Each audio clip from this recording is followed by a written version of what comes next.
punten sanajan kuring tukang merek kuring tepati resep begitu amprok jeung kuring langsung Pak Dedi punten aduh lamun merek ge paling 300 tapi nu teu nyarita kuring mere sok gede ieu teh mah teh saha ieu mah abdi mah biasa bebersih di dieu ai salaki ka mana keur ngurus manuk naon murei heeh terus ngadongeng ai kuring masuk ditanya ari emak budak kamarana aya geus karawin sabaraha hiji budak 13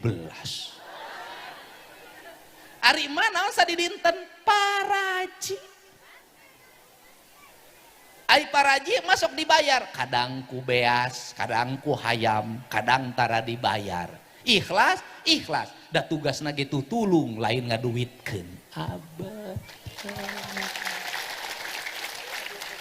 taekeun kanu mobil ajakan ngomong boga budak yatim 2